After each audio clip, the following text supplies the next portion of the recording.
প্রথমে একটা কথা আজকে বলে নেই আপনাদের। আমি আজকে আপনাদের মাঝে হাজির হয়েছি কয়েকটা কথা বলার জন্য। এতদিন তো ওয়াজ করেছি, আজকে ওয়াজ করব না। আজকে কিছু রাষ্ট্রীয় কথা বলবো, যেহেতু আপনারা খাদেম হিসেবে দায়িত্ব দিয়েছেন। আল্লাহর রাস্তে কি এমপি সাহেব বলবেন না। আমি তো বারবার বলেছি, বাউফলে এবার এমপি হবে না, কি হবে? যদি বলতে পারেন আমাদের সেবক, আমাদের খাদেম, তাহলেই কেবল আপনাদের এই মাসুদ অহংকার মুক্ত থাকবে। আমি একটা কথা সবসময় বলি, আমাদেরকে নষ্ট করার পিছনে কিন্তু আমাদের আশেপাশে কিছু লোক, কিছু অতিরিক্ত মানুষ থাকেন যারা আমাদেরকে নষ্ট করার ক্ষেত্রে ভূমিকা রাখেন। আমাকে মাফ করে দেন, এই কথাটা আমি এই কারণে বলেছি, মানে আমাদের মুখ থেকে অনেক সময় মানে ওই যে বাংলায় বলে না, ফেনা বের হয়ে যায়। লিকাইলাম তাসাউ আলা মা ফাতাকুম ওয়া লা তাফরাহু বিমা আতাকুম। পরিষ্কার কথা আল্লাহর, এটা মানতে হবে। তো এটা ইবাদত, এটা সালাতের মতো, রোজার মতো, এটা আল্লাহর নির্দেশ।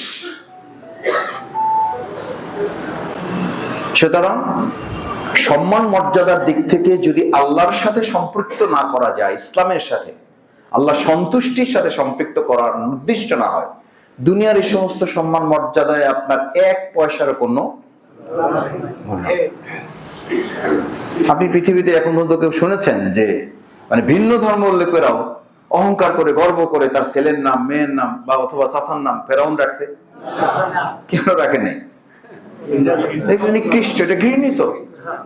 তাহলে একই লাইন যদি শফিকুল ইসলাম মাসুদ ধরে, এটা কি তার জন্য কল্যাণকর? আমাকে তো বেলাল রাদিয়াল্লাহু তাআলা লাইন ধরতে হবে। তাহলে আল্লাহ দুনিয়াতেই আজানের মাধ্যমে আমাকে ওইরকম সম্মান আল্লাহ তাআলা আমাদেরকে দিতে পারেন না? পারেন। ইন্নাল ইজ্জাতা লিল্লাহি জামিআ। এমপি মর্যাদা মাপকাঠি না, মাপকাঠি হচ্ছে আল্লাহর বান্দা, আল্লাহর গোলাম হওয়া। ভালো করে বুঝেন যে তাশাহুদ আপনি পড়বেন, আজকে নামাজে পড়ছেন তো? রাসূল সাল্লাল্লাহু আলাইহি ওয়াসাল্লামের তাশাহুদের দুটো শব্দ, আদুহু ও রাসূলুহু। দেখেন, আগে আল্লাহর গোলামগিরি না রাসূলগিরি? রাসূল তো একটা মর্যাদার জায়গা। আল্লাহ তাআলা দোয়াটা শিখিয়েছেন এমন ভাবে যে আগে রাসূলগিরি না, আগে কি গিরি? গোলামগিরি। গোলামগিরি থাকলে রাসূলগিরি আছে, গোলামগিরি না থাকলে রাসূলগিরির কোনো গোলাম আছে তো রাসূল আছে সাল্লাল্লাহু আলাইহি ওয়াসাল্লাম। তো এই মর্যাদায় আল্লাহ তাআলা রাসূল সাল্লাল্লাহু আলাইহি ওয়াসাল্লামকে এত সুন্দর করে শিখালেন কেন? শিখালেন এই জন্য, লিকাইলা তাসাউ আলা মা ফাতাকুম। তোমাদের যদি হাতছাড়া কিছু হয়ে যায়, তোমাদের প্রত্যাশার কোনো জিনিস চাইলেন, পাইলেন না, তাতেও যেন তোমরা ভেঙে না পড়ো, হতাশ না হও। এটা ইমানদারের বৈশিষ্ট্য নয়। আজকে চিত্রটা যদি ভিন্ন রকম হতো, তাহলে আল্লাহ আমার দিকে চাইলো না, এই জুমা পরে আর কি হবে, গত জুমা এত কানলাম, কাম হইল না। এটা ইমানদারের নিয়ম? কিন্তু এরকম কথাও আমরা কখনো কখনো বলি, ফেলি কিনা? আল্লাহ কথা শুনলো না, আস্তাগফিরুল্লাহ। লিকাইলা তাসাউ আলা মা ফাতাকুম। তোমার প্রত্যাশা মতো সব হইতে হবে এটা জরুরি না। সমস্ত প্রত্যাশা পূরণের জায়গা দুনিয়া নয়, সমস্ত প্রত্যাশা পূরণের জায়গা জান্নাত। আপনি দুনিয়াটাকে জান্নাত বানাবেন কি করে? কয় ভাই এটা হলো না, ওইটা হলো না, এটা পাইলাম না, ওইটা দিলেন না, তাহলে কি করলেন? কি হইলো? বড় আশা ছিল, হ্যাঁ ছিল, সব আশা পূরণ এখানে হবে না বলেই তো জান্নাত। এখানে যদি সব পেয়ে যান তাহলে জান্নাত কি? তার জান্নাত যদি দুনিয়াটাই হয়, তাহলে একটা সত্য কথা শোনেন। সত্য কথা তো অন্যভাবে বললে আবার মাইন্ড করবেন, কোরআন হাদিস দিয়ে বললে তো শুনবেন নাকি? আর দুনিয়া সিজনুল লিল মুমিনিন ওয়া জান্নাতুল লিল কাফিরিন। এবার সিদ্ধান্ত আপনার, এখন সিদ্ধান্ত আপনার, আমার কোনো বক্তব্য নেই।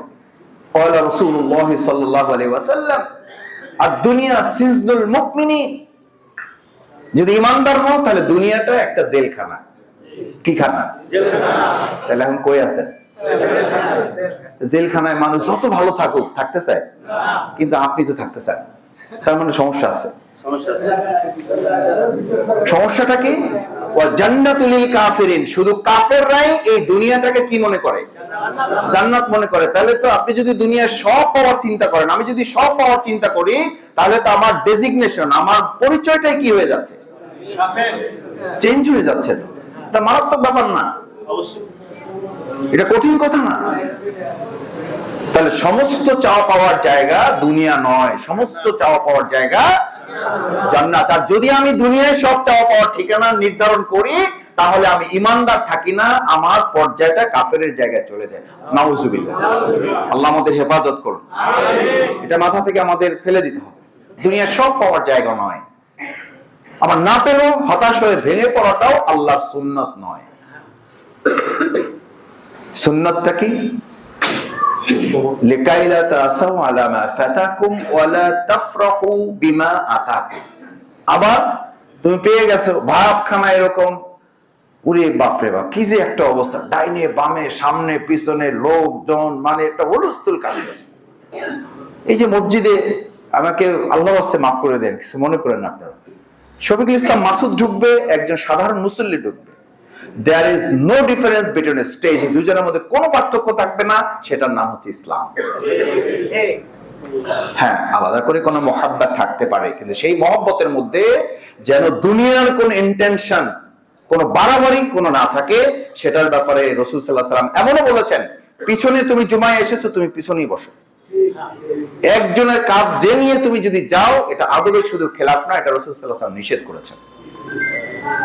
এটা মসজিদ, এই আদব আপনাকে আমাকে কেন শেখানো হচ্ছে? ওয়ালা তাফরাহু বিমা আতাকুম।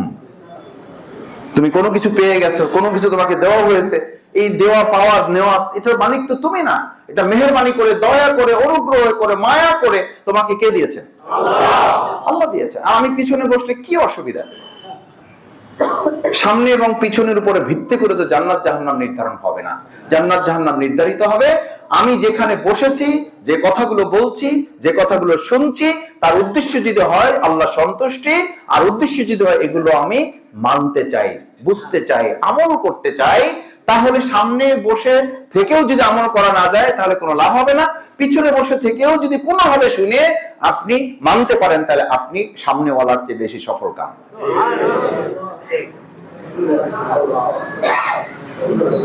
ওয়ালা তাফরাহু বিমা আতাকুম। তোমার কোনো প্রাপ্তি তোমাকে যেন অহমিকা, অহংকার, দম্ভ, প্রভাব বিস্তার করা, ক্ষমতা প্রয়োগ করা, এটার দিকে না নিয়ে যায়। কারণ ক্ষমতার মালিক তুমি না, আমি না। ইন্নাল কুওয়াতা লিল্লাহি জামিআ। সমস্ত ক্ষমতার মালিক কে? আল্লাহ। আপনি কি ক্ষমতা দেখাবেন? এখন আমি কথা বলতে বলতে আল্লাহ তাআলা অনুমোদন না হলে আমার জিহ্বা থেকে একটা কথা বের করার ক্ষমতা মাসুদের আছে? নাই। এরকম পৃথিবীতে কোনো ঘটনা নাই যে কথা বলতে বলতে পড়ে গেছে? আছে। দেখেন নাই আপনারা? কত আমরা এইরকম মসজিদে খুতবা দিতে দিতে ইমাম সাহেব মৃত্যুর কোলে ঢলে পড়েছেন, নাই? ক্ষমতা ইমাম সাহেবের না, মাসুদ সাহেবের না, কার? আল্লাহ। এখনই হুকুম হলে, এই যে মানে আমাদের একজন কুষ্টিয়ার এক ভাইকে ইনশাআল্লাহ বলার পর আর কিছুই বলতে, ইনশাআল্লাহ বলে তিনি শেষ, চলে গেছেন, আর কিছুই বলতে পারেন নাই, কিছুই বলতে পারেন নাই। এইটা ওনার জন্য প্রযোজ্য, আমার জন্য না। আমার জন্য, আপনাদের জন্য তো না, এটা তো সবার জন্য। তো আমি কি ক্ষমতা দেখাবেন বলেন? ক্ষমতা যেই সবচেয়ে বেশি দেখাইছিল, ওয়ালা তাফরাহু বিমা আতাকুম, কোনো কিছু পেয়ে যদি আমার মধ্যে অহমিকা তৈরি হয়, তাহলে আমার মাথায় যেন প্রথম ফেরাউন ঢোকে, যেই ফেরাউনকে আল্লাহ ল্যাংড়া মশা দিয়ে মোকাবেলা করছে। এটা শুধু ফেরাউনের জন্য, আমার জন্য না। ফেরাউনের ওই চরিত্র যদি আমার মধ্যে হয়, তাহলে আমার জন্য ল্যাংড়া মশা আছে না নাই? আছে। এটার জন্য কি বড় পাওয়ারফুল কোন লোক লাগবে আমার ফেস করতে? এটা যদি শফিকুল ইসলাম মাসুদের জানা না থাকে, তো ওটা মূর্খ, ওটা জাহেল, ওটা দিয়ে কি হবে? এইটা যদি শফিকুল ইসলাম মাসুদের মাথায় না থাকে, ওর মতো মূর্খ পৃথিবীতে আর কেউ নাই। কেন আবু জেহেল ছিল কেন? ও সব জানতো, কিন্তু এই বুঝটা তার ছিল না যে হেরে ল্যাংড়া মশা দিয়ে মারা যায়। আবু জেহেল এটা জানতো না সবচেয়ে ছোট দুইটা ভাই তাকে হত্যা করতে পারে। হত্যা করছে কি বড় মানুষ তারে? ওই আবু জেহেল, ও সবচেয়ে ক্ষমতা দেখাইছে। আল্লাহ বলেন তোরে বড় মানুষ দিয়ে মারবো না, তোরে মারবো ছোটগুলোরে দিয়ে। মারছে না? মারে নাই? মারছে। এগুলো তো ইতিহাস, এবং শুধু দুনিয়ার ইতিহাস না, ইসলামের ইতিহাস, স্পিরিট অফ ইসলাম। এটা যদি আমার মাথায় থাকে, আমাদের মাথায় থাকে, তাহলে আমরা পরস্পরকে সহযোগিতা করে আমরা আমাদের প্রিয় বাউফলটাকে এগিয়ে নিয়ে যেতে পারবো ইনশাআল্লাহ। এটা কি আমরা পারবো ভাই? আমাকেও আপনাদের সহযোগিতা করতে হবে। ওই যে ভাই আসেন, ভাই বসেন, ভাই আসছে, ভাই আসছে কি আল্লাহ গোলাম আসছে একজন। বিশ্বাস করেন, অন্তর থেকে বলছি, আমাকে পারিবারিক ভাবে যারা চেনেন, আমরা এইভাবে গড়ে উঠেছি। এখন যেমন কথা বলছি, এটাতেও যেমন কোনো উচ্ছ্বাস নাই। এতদিন যখন কথা বলছি তখনও আল্লাহর কসম মনের মধ্যে কোনো ভয় এক আল্লাহ ছাড়া ছিল না। এটা বলছি না বহুবার? বলেছি। তখনও জামা টানলে কোনো লাভ হইতো না, এখনো আমাকে জাগাই ধরলো আমি খুব উচ্ছ্বসিত হব না। তখনও জামা টানলে বলছে জামা টানে লাভ হয় না, আমার যা বলা দরকার আমি বলবোই, আমি বলবোই, কারণ এটা আল্লাহ প্রদত্ত দায়িত্ব। দ্বিতীয় কথা হচ্ছে, মসজিদ থেকে রাসূল করিম সাল্লাল্লাহু আলাইহি ওয়াসাল্লাম সপ্তাহের কর্মসূচি দিতেন, এক সপ্তাহ। এই ফ্রাইডে থেকে নেক্সট ফ্রাইডে পর্যন্ত এই মুসল্লিরা কি করবেন। খুতবা মানে শুধু একটা বক্তব্য নয়, খুতবা মানে একটা রিঅ্যাকশন। রাসূল সাল্লাল্লাহু আলাইহি ওয়াসাল্লাম ছিলেন সেনাপতি, তিনি ছিলেন সেখানকার প্রেসিডেন্ট। ওই মসজিদ থেকে ওখানকার ওই অঞ্চলের মানুষদের সমস্যা নিয়ে আলোচনা হতো এবং সেই সমস্যার সমাধানে করণীয় কি আমাদের, সেটা নিয়ে তিনি কথা বলে দিতেন কোরআন সুন্নাহর ভিত্তিতে। তাআওয়ানু আলাল বিররি ওয়াত তাকওয়া, তাহলে পরস্পর আমাদের তাকওয়ার কাজে সহযোগিতা করা। ওয়ালা তাআওয়ানু আলাল ইসমি ওয়াল উদওয়ান, অন্যায় কাজে কোনো সহযোগিতা নাই। সহযোগিতা নাই বলা হয় না, অন্যায় কাজে অসহযোগিতা করো। ওয়ালা তাআওয়ানু, সাহায্য করবা না। এখন যদি কেউ অন্যায় করে, আজকেই আমি শুনতেছি, আপনারাও যদি শোনেন, মাসুদের নাম করে কেউ অন্যায় করতেছে, তাহলে তো এটা এখন জায়েজ আছে? না না, এটা জায়েজ আছে? জায়েজ আছে? নাই। ইমাম সাহেবের নাম করে যদি কেউ করে, এটা জায়েজ আছে? কারণ ওনাকে তো আপনারা আমরা অসুখ মহব্বত করি, জায়েজ নাই, বৈধ নয়। কুল ইন্নী লা আমলিকু লাকুম দাররা ওয়ালা রাশাদা, মুহাম্মাদুর রাসূলুল্লাহ সাল্লাল্লাহু আলাইহি ওয়াসাল্লাম কে পর্যন্ত করা নির্দেশ, করা নির্দেশ। ইন্নী লা আমলিক, কি ক্ষমতা দেখাবা তুমি, তোমার কি ক্ষমতা আছে? আপনি বুঝতে পারেন মুহাম্মাদুর রাসূলুল্লাহ সাল্লাল্লাহু আলাইহি ওয়াসাল্লাম, যাকে আল্লাহ তাআলা হাবিবুল্লাহ, তার প্রিয় বন্ধু উপাধি দিয়েছেন। এমন বন্ধু যার সাথে বন্ধুত্ব রক্ষার দায়িত্ব রাসূল সাল্লাল্লাহু আলাইহি ওয়াসাল্লামের না, যার সাথে বন্ধুত্ব রক্ষার দায়িত্ব স্বয়ং আল্লাহ তাআলা। খলিলুল্লাহ আর হাবিবুল্লাহ পার্থক্য হলো এটা। খলিলুল্লাহর দায়িত্ব ছিল ইব্রাহিম আলাইহিস সালাম বন্ধুত্ব রক্ষা করবেন, তার সাথে আল্লাহর সাথে। হাবিবুল্লাহ হলো আল্লাহ তাআলা বন্ধুত্ব রক্ষা করবেন রাসূল সাল্লাল্লাহু আলাইহি ওয়াসাল্লামের সাথে। সুবহানাল্লাহ। এই জন্য কিয়ামতের দিন সবাই ইয়া নাফসি বলবে, আর মুহাম্মদুর রাসূলুল্লাহ সাল্লাল্লাহু আলাইহি ওয়াসাল্লাম শুধু বলবে ইয়া রব্বি ইয়া নাফসি। এটা বলবে না, ইয়া রব্বি ইয়া উম্মতি। সুবহানাল্লাহ, আল্লাহু আকবার। ইয়া রব্বি ইয়া উম্মতি। আমার রব, আপনি তো আমার সাথে সম্পর্ক রক্ষার কথা বলেছেন, এবার আমার একটা আবদার আছে। আমার কোনো কথা নাই, শফিকুল ইসলাম মাসুদের কোনো চাওয়া পাওয়া থাকার কথা না। আমার চাওয়া পাওয়াটা হচ্ছে, ইয়া আল্লাহ, হে আমার রব, হে আমার মনিব, আমার উম্মাহ একটাকে রেখেও আমি জান্নাতে যেতে চাই না। এমন নবীর নাম শুনলে দুরূদ যদি না পড়া হয়, পৃথিবীর সেরা কৃপণ। আমরা একটু দরুদ দিয়ে দুরূদ পড়ে, আল্লাহুম্মা সাল্লি আলা সাইয়্যিদিনা ওয়া নাবিয়িনা ওয়া শাফিয়িনা ওয়া হাবিবিনা মাওলানা মুহাম্মদ সাল্লাল্লাহু আলাইহি ওয়া আলিহি ওয়া সাহবিহি ওয়া বারাকা ওয়া সাল্লাম। সম্মানিত মুসল্লিয়ান ইকরাম, সেজন্য দ্বিতীয় কথা হচ্ছে যে আমরা সম্মিলিতভাবে পরস্পরকে ভালো কাজে সাহায্য করব, অন্যায় কাজে অসহযোগিতা মানে হলো তাকে ওই কাজে নিবৃত্ত রাখবো। যে ভাই কাজটা সঠিক নয়, এটা যে কেউ বলুক না কেন, এটা আপনি করতে পারেন না, এটা করবেন না। আমার নামে, আমার কোনো দলের নামে, কোনো সংগঠনের নামে ভাই আসছে অমুক জায়গা থেকে, এটা অন্যায়, এটা এখনই করতে হবে। অন্যায় করার জন্য প্রতিশোধ নেওয়ার, প্রতিহিংসা করার, প্রতিরোধ করার ক্ষমতা আপনার আছে, কিন্তু আপনি আইন হাতে তুলে নিতে পারবেন না। যদি আমি অন্যায় করি, আমাকে আপনি ধরেন, ধরার ক্ষমতা আপনার আছে, ধরে আপনি আমাকে একটা থাপ্পড় মারতে পারবেন না, এটা জুলুম। আর যদি আপনি জুলুম করেন, আমি যদি জুলুম করি, তাহলে মনে রাখতে হবে পৃথিবীর কোন জুলুমই আল্লাহ তাআলা কিয়ামত পর্যন্ত অপেক্ষা করেন না, দুনিয়াতেই তার শাস্তি প্রদান করেন। শুধু জুলুম আল্লাহ বহু গুনাহ মাফ করে দেন, বা সবই মাফ করতে পারেন, এটাও আল্লাহ মাফ করতে পারেন, কিন্তু জুলুমের উদাহরণ হচ্ছে এটার আল্লাহ তাআলা শাস্তিটা কোথায় দেন? দুনিয়াতে দেন এই জন্য যে পরবর্তী যেন কেউ জুলুম করার সাহস না করে। অন্যগুলোর জন্য আল্লাহ তাআলা জাহান্নাম রেখেছেন, কিন্তু জুলুমের গুনাহ আল্লাহ তাআলা নগদে শাস্তি দেন। দেখেন আমাদের দুনিয়াতে কিছু শাস্তি আছে, একটা মামলা হয়, মামলা হওয়ার পরে কোর্টে এগুলো শুনানি হয়, এরপরে জেল ফাঁস যা হয়। আরেকটা হলো মোবাইল কোর্ট। কি কোর্ট? মোবাইল কোর্ট ছিল না? মোবাইল কোর্ট, এটা হলো ইনস্ট্যান্ট কি দিয়ে দেয়।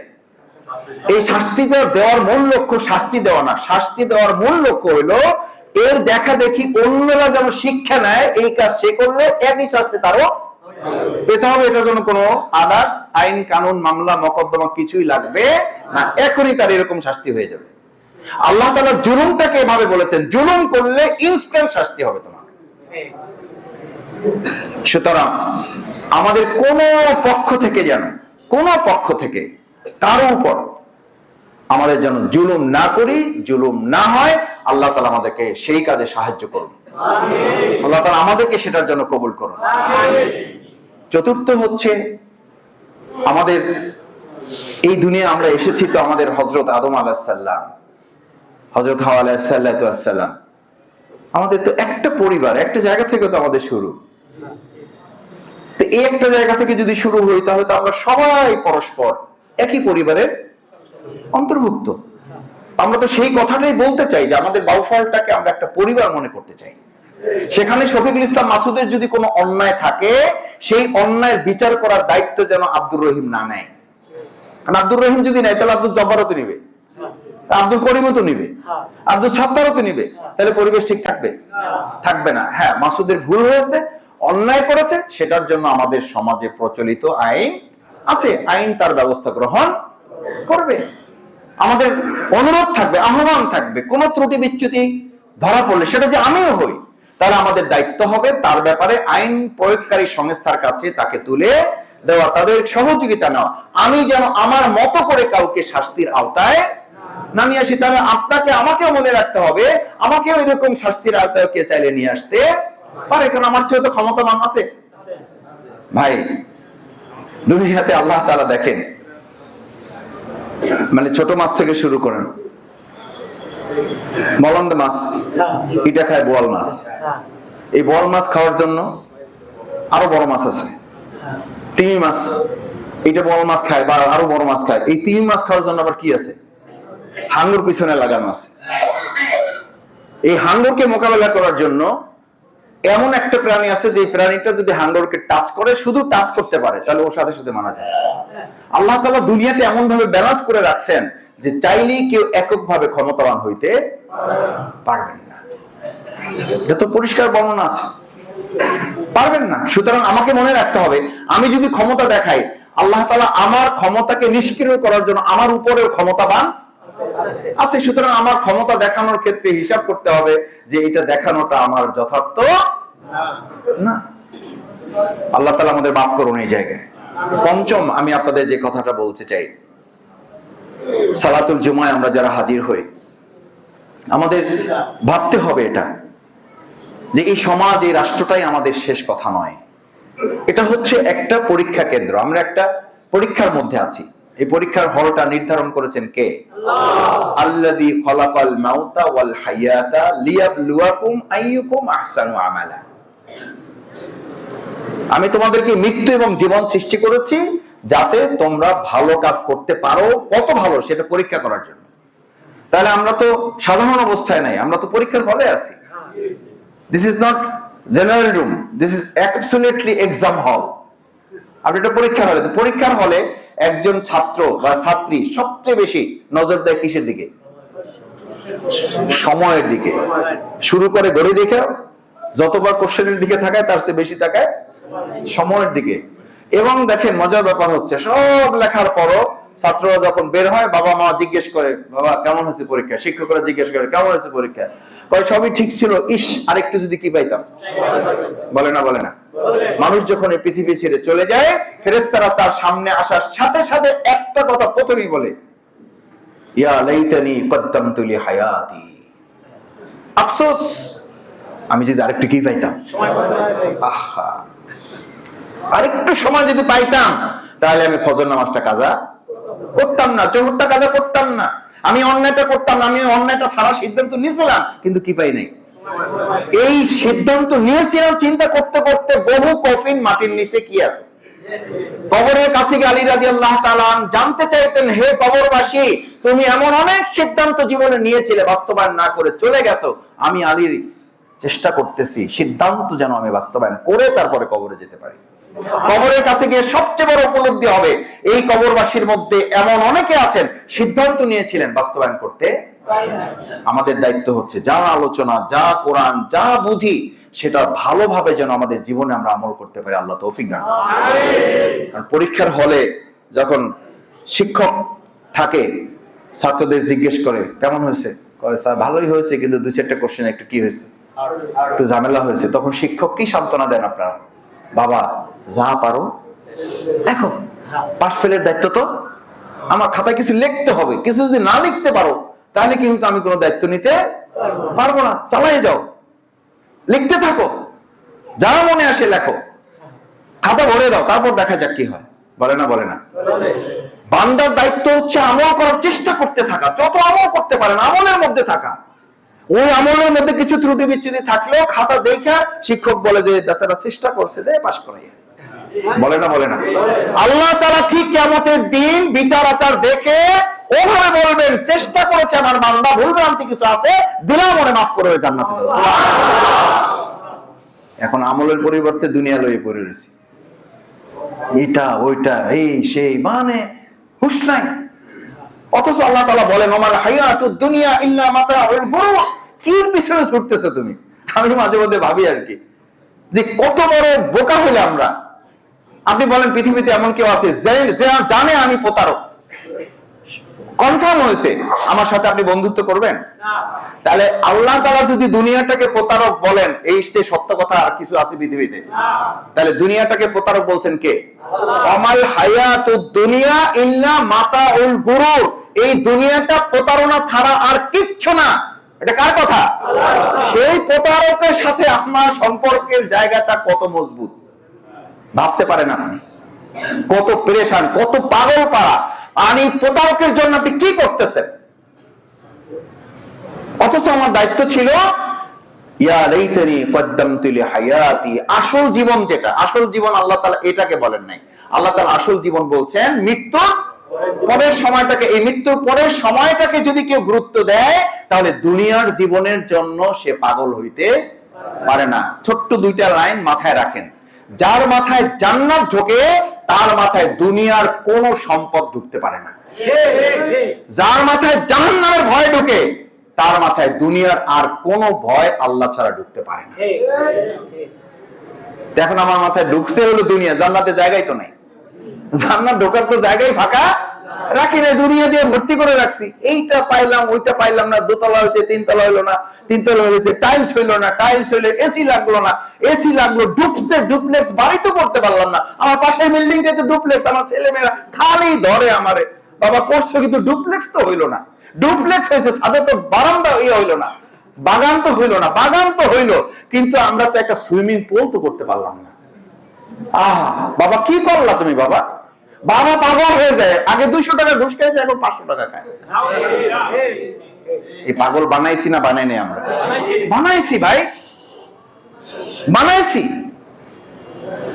ওই ছেলে ওই বউ বলে যে তাহাজ্জুদ পড়ে, সেইটা সকালে বলে নিয়ে আসলে মোলের নামাজ, কতদিন আমার ছেলে ইলিশ খায় না।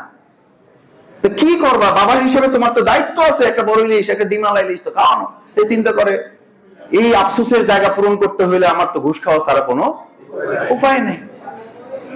আমার সম্মানিত মুসল্লিয়ান ইকরাম, যেহেতু অনেক মুসল্লি বাইরে অপেক্ষমান আছেন, আমি আর কথা বাড়াতে চাই না, সময় হয়েছে। আমি 3টা কথা বলে এখন ছোট ছোট করে শেষ করতে চাই। নাম্বার 1 হচ্ছে আল্লাহর কাছে আমরা সাহায্য চাই। আপনারা আমার জন্য দোয়া করবেন, পারবেন একটু? আর আমি আপনাদের কোনো সাহেব না, আমি আপনাদের সন্তান। আগে যেভাবে বলেছি ওভাবে যদি রিসিভ করেন যে হ্যাঁ তোমাকে সন্তান হিসাবে, তোমাকে ছোট ভাই হিসাবে আমরা গ্রহণ করেছি, তাহলে আপনাদের হৃদয়ে, আপনাদের মাথায়, আপনাদের বুকে আমাকে কোনো সাহেব হিসাবে না, আমাকে নিতান্তই সন্তান, ছোট ভাই, আর এর চেয়ে যদি বেশি সম্মান দিতে ইচ্ছা করে তাহলে অ্যাবসলিউট একজন খাদেম, একজন সেবক হিসেবে আমাকে স্থান দিবেন। একেবারে অন্তর থেকে আল্লাহ সাক্ষী, সালাতুল জুমায় আপনাদের কাছে বললাম, যদি এটা রাখতে পারেন তাহলে দুনিয়ায় এবং পরকালে এটা আমার জন্য কল্যাণ। আমি অহংকার মুক্ত থাকতে পারবো, আমি প্রতিহিংসা মুক্ত থাকতে পারবো। আমাদের বাউফলে কোন অবস্থায় আমরা প্রতিশোধ এবং প্রতিহিংসা করতে দেব না। পারবেন ইনশাআল্লাহ? আপনারা এলাকায় এলাকায় একটা টিম করে নিজেরা দায়িত্ব নেবেন। এরকম কেউ করলে প্রশাসনকে সহযোগিতা নিয়ে প্রতিহিংসা প্রতিশোধের জায়গা আমরা কবর রচনা করব। কোন ভুল ত্রুটি কারো হলে নাগরিক হিসাবে দায়িত্ব থাকবে আইন শৃঙ্খলা বাহিনীর, তারা আইন প্রয়োগ করবে। পারবো আমরা ইনশাআল্লাহ? দেখবেন যে আল্লাহ তাআলা বরকত দান করবেন। এই বরকত না পেলে কোন এমপি সাহেব, কোন খাদেম সাহেব, কোন মন্ত্রী সাহেব কেউ কিছুই আপনাকে করতে পারবে না, যদি না আল্লাহ তাআলা তার পক্ষ থেকে আসমান এবং জমিনের বরকতের দরজা আমাদের খুলে না দেন। আসুন সম্মানিত মুসলিম ইকরাম, আমরা আল্লাহ তাআলার কাছে সাহায্য চাই। আল্লাহ তাআলা আমাদের প্রিয় বাউফলটাকে কবুল করুন, সমস্ত বালা মুসিবত থেকে হেফাজত করুন, সমস্ত প্রতিহিংসা প্রতিশোধ থেকে আল্লাহ তাআলা আমাদেরকে হেফাজত করুন। আমরা পরস্পর ভাই ভাই, আমাদের হিন্দু যারা আছেন, আমাদের হিন্দু বৌদ্ধ খ্রিস্টান যে যতটুকু আছেন, তাদের প্রতি আমাদের মানবিক সর্বোচ্চ দায়িত্ব নিয়ে আমাদের তাদের প্রতি আচরণ থাকবে। রাসূল সাল্লাল্লাহু আলাইহি ওয়াসাল্লাম সোনার মদিনা গঠন করেছেন, জিজ্ঞেস করেছেন তোমরা থাকতে চাও নাকি বাইরে যাইতে চাও? বলছে যে আমরা এর আগে যা থেকেছি তার চেয়ে এখন অনেক ভালো আছি। ইনশাআল্লাহ আমাদের বাউফলে আমরা মুসলমানরা যেমন ভালো থাকবো, আমাদের হিন্দু ধর্মাবলম্বীরাও একইভাবে তারা ভালো থাকবে। এটা আমাদের দায়িত্ব। এই দায়িত্ব পালনে আল্লাহ তাআলা আমাদের সবাইকে সাহায্য করুন।